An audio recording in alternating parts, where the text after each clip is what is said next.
ونشهد أن لا إله إلا الله وحده لا شريك له ونشهد أن سيدنا وحبيبنا مولانا محمدا عبده ورسوله أرسله بالحق بشيرا ونذيرا وداعيا إلى الله بإذنه وسراجا منيرا صلى الله عليه وسلم تسليما كثيرا أما بعد فأعوذ بالله من الشيطان الرجيم بسم الله الرحمن الرحيم قال الله تبارك وتعالى في القرآن المجيد والفرقان الحميد وما ينطق عن الهوى إن هو إلا وحي يوحى وقال الله تبارك وتعالى في القرآن المجيد والفرقان الحميد لقد كان لكم في رسول الله أسوة حسنة.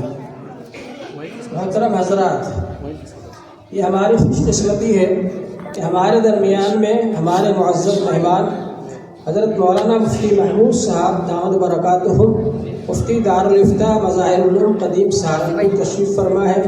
وہ انشاءاللہ ابھی بخاری شریف کی آخری حدیث کا درس دیں گے، اور مفتی مجیب صاحب تشریف فرما ہے جو جامعہ طیبہ سہارنپور کے شیخ الحدیث ہیں. یہ دونوں اکابر ہمارے درمیان موجود ہیں.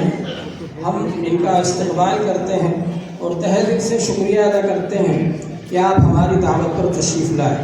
جناب حاجی محمد ہارون صاحب دامت برکاتہم بھی تشریف فرما ہے جو کہ مدھیہ پردیش جمعیت علماء کے صدر ہیں.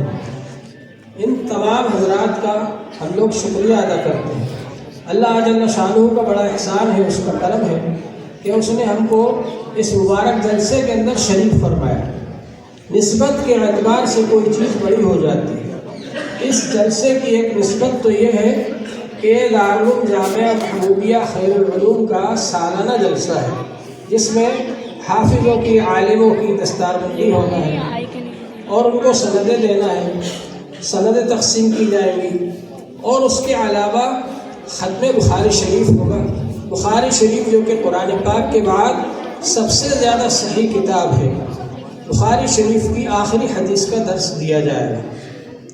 تو اس لحاظ سے یہ جلسہ بڑی عظیم نسبت رکھتا ہے. اللہ تبارک و تعالی نے ہم کو اس جلسے کے اندر شریک کیا، یہ اللہ تبارک و تعالی کا بہت بڑا احسان ہے. میں زیادہ وقت نہیں لوں گا کیونکہ ہمارے مہمان حضرات ہیں، ان سے ہمیں استفادہ کرنا ہے اور پھر ابھی ان کو واپس بھی جانا ہے، تو اس لیے زیادہ وقت نہیں لوں گا آپ حضرات کا.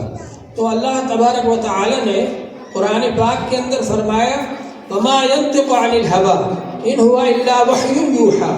حضور پاک صلی اللہ علیہ وآلہ وسلم جو کچھ بیان فرماتے ہیں، جو کچھ بات چیت فرماتے ہیں، وہ وحی سے فرماتے ہیں. اپنی خواہش سے، اپنی طرف سے کچھ بیان نہیں فرماتے.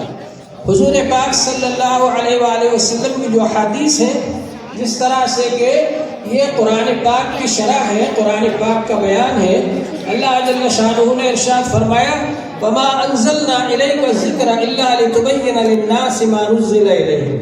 ہم نے آپ پر قرآن اس لیے نازل کیا تاکہ آپ لوگوں کے سامنے اس کو بیان فرمائے، اس کی وضاحت فرمائے، اس کی شرح فرمائے. تو حدیث قرآن پاک کی شرح بھی ہے، اور جو مسائل، جو احکام قرآن پاک میں نہیں آئے ان کو حضور پاک صلی اللہ علیہ وآلہ وسلم نے بیان فرمایا. گویا کہ یہ شرع بھی ہے اور شرح بھی ہے، یعنی حضور پاک صلی اللہ علیہ وآلہ وسلم شارح بھی ہیں قرآن پاک کے اور شارع بھی ہیں. تو حضور پاک صلی اللہ علیہ وآلہ وسلم اس دنیا کے اندر 23 سال رہے. جب سے آپ کے اوپر وحی آنا شروع ہوئی اور جب آپ نے اس دنیا سے پردہ فرمایا اور آپ رخصت ہو گئے، اس عرصے میں 23 سال کے اندر حضور پاک صلی اللہ علیہ وآلہ وسلم نے کیا بات بیان فرمائی، کس موقع پر کیا ارشاد فرمایا، کن صحابی کو کیا حکم دیا، آپ نے کیا خطبہ دیا، کیا خط لکھا، جو کچھ بھی ہے وہ حدیث کے اندر موجود ہے.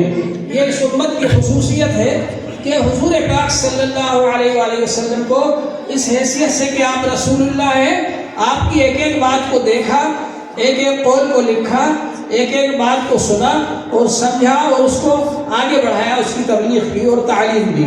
یہ امت محمدیہ کی خصوصیت ہے. ان سے پہلے جتنے انبیاء علیہ السلام آئے ان کی کسی کی پوری زندگی آپ کو لکھی ہوئی نہیں ملے گی، محفوظ نہیں ملے گی۔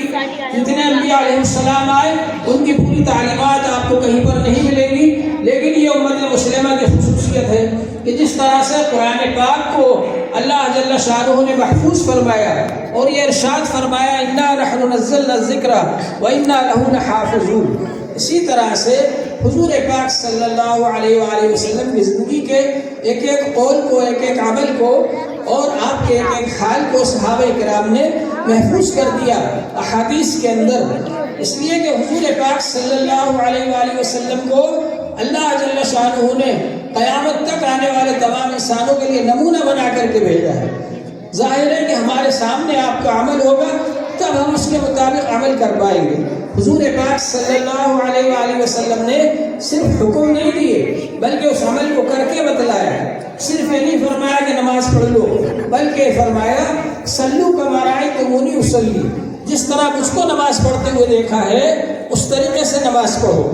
ہر کام آپ نے کر کے بتلایا کہ اس طریقے سے کرنا ہے، اس کو ہم سنت رسول اللہ کہتے ہیں۔ تو قرآن پاک اور سنت رسول اللہ یہی دونوں حجت ہے ہمارے لیے۔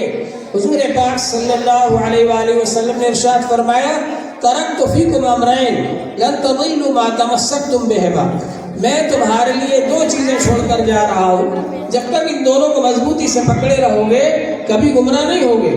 وہ کیا ہے؟ کتاب اللہ و سنت رسولہ، ایک تو اللہ کی کتاب ہے اور ایک اللہ کے رسول صلی اللہ علیہ وآلہ وسلم کا طریقہ ہے، سنتیں ہیں۔ تو قرآن اور سنت یہ دونوں ہمارے لیے حجت ہیں اور ان کی روشنی میں ہم کو زندگی گزارنا ہے، ان کے مطابق اپنی زندگی کو بنانا ہے۔ اللہ تبارک و تعالی نے قرآن پاک کو بھی محفوظ کر دیا قیامت تک کے آنے والے انسانوں کے لیے۔ آج ہم یہ بات کہہ سکتے ہیں کہ یہ قرآن پاک جیسا رسول پاک صلی اللہ علیہ وآلہ وسلم پر نازل ہوا تھا، ایک ایک حرف اور زبر زیر ویسا کا ویسا ہی ہے جیسا کہ حضور پاک صلی اللہ علیہ وآلہ وسلم پر نازل ہوا تھا، اس میں کوئی رد و بدل نہیں ہوا۔ اور اسی طرح سے حضور پاک صلی اللہ علیہ وسلم کی جو احادیث ہیں ان احادیث کو چھانٹنے کے لیے، ان کو ممتاز کرنے کے لیے ہمارے علماء نے مستقل ایک فن ایجاد کیا جس کو اسماء رجال کہا جاتا ہے، جس میں نہ صرف یہ کہ ان راویوں کے حالات محفوظ کیے گئے بلکہ ان کے بارے میں پوری معلومات دی گئی کہ وہ کہاں پیدا ہوئے، کس کس سے انہوں نے پڑھا، کس کس کو انہوں نے پڑھایا، استادوں کے نام کیا ہے، شاگردوں کے نام کیا ہے، کن حالات میں رہے، کیسے لوگ تھے۔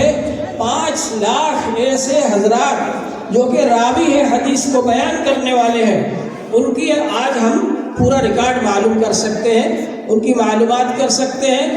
یہ ہمارے اکابر نے حدیث کی حفاظت کے لیے یہ کارنامہ انجام دیا تاکہ حدیث کو بیان کرنے والے کون لوگ ہیں اور وہ سچ بیان کر رہے ہیں نہیں بیان کر رہے، اس کو چھانٹنے کے لیے، جھوٹی حدیثوں کو چھانٹنے کے لیے، صحیح حدیثوں کو چھانٹنے کے لیے ہمارے اکابر نے علم اسماء الرجال کو ایجاد کیا اور اس کے ذریعے سے انہوں نے دودھ کا دودھ پانی کا پانی کر کے بتلا دیا، ہر چیز کو چھان پھٹک کر کے بتلا دیا کہ یہ صحیح حدیثیں ہیں۔ اور آج الحمدللہ صحیح حدیث کا بہت بڑا ذخیرہ ہمارے پاس موجود ہے جس کو کہ ہم پڑھتے ہیں، پڑھاتے ہیں، اور ان میں یہ سیاہ ستہ ہے جن کو حدیث کی صحیح 6 کتابیں کہا جاتا ہے۔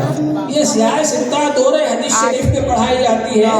عالم کے کورس میں آخر کا 1 سال ایسا آتا ہے کہ اس میں صرف یہ 6 کتابیں پڑھائی جاتی ہیں اور ان کو پڑھانے کے بعد پھر سند دی جاتی ہے عالم کی۔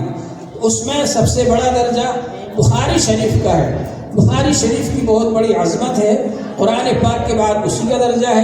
امام بخاری کی بہت بڑی عظمت ہے، اس پر یہ حضرات کلام کریں گے، میں زیادہ بات نہیں کروں گا، لیکن میں یہ کہنا چاہتا ہوں کہ اللہ کے فضل و کرم سے یہاں پر یہ بخاری شریف پڑھی ہے طلبہ نے، ان کو ابھی دستار بندی کی جائے گی اور ان کو سندیں دی جائیں گی ہمارے اکابر اور بزرگوں کے ہاتھوں سے۔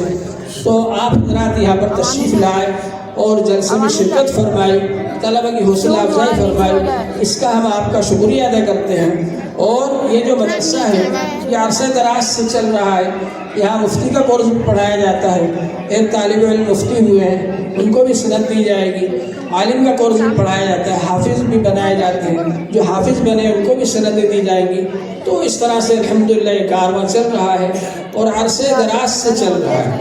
آپ حضرات سے گزارش ہے کہ اس مدرسے کے اوپر خاص توجہ فرمائیں۔ تعلیمی اعتبار سے ماشاءاللہ اس مدرسے نے بہت ترقی کی، لیکن مالی اعتبار سے کمزور ہے، اس لیے اس مدرسے پر زیادہ توجہ دینے کی ضرورت ہے، تاکہ آپ حضرات اس مدرسے پر توجہ فرمائیں گے تو اور زیادہ ترقی کرے گا اور زیادہ آگے بڑھے گا۔ طلبہ کو جو یہاں پر تیار کیا گیا، ابھی وقت بہت کم ہونے کی وجہ سے سب کی تقریریں بھی نہیں ہو پائیں۔ ماشاءاللہ مسابقہ یہاں پر رکھا گیا تھا، اس میں تقریر میں جو انہوں نے اول دو میں کامیابی حاصل کی تھی ان کو ہی آپ کے سامنے پیش کیا گیا۔ بہت سے طلبہ کی تقریریں رہ گئی، بہت سے طلبہ نعت نہیں سنا سکے، بہت سے طلبہ قرات نہیں سنا سکے، لیکن بہرحال جن حضرات نے بھی سنایا تو آپ حضرات کو اندازہ ہوا کہ ماشاءاللہ یہاں پر طلبہ پر محنت ہو رہی ہے، اور یہ جو آپ کے ہیرے جواہرات ہیں ان کو نکھار کر کے پیش کیا جا رہا ہے، ان پر محنت کی جا رہی ہے۔ تو اللہ تبارک و تعالی آپ حضرات کو جزائے خیر فرمائے کہ آپ تشریف لائے اور ہمارے اکابر کی باتیں آپ غور سے سنیں، توجہ سے سنیں۔ اللہ جل شانہ ہم سب کو نیک اعمال کی توفیق عطا فرمائے۔ وآخر دعوانا الحمدللہ رب العالمین۔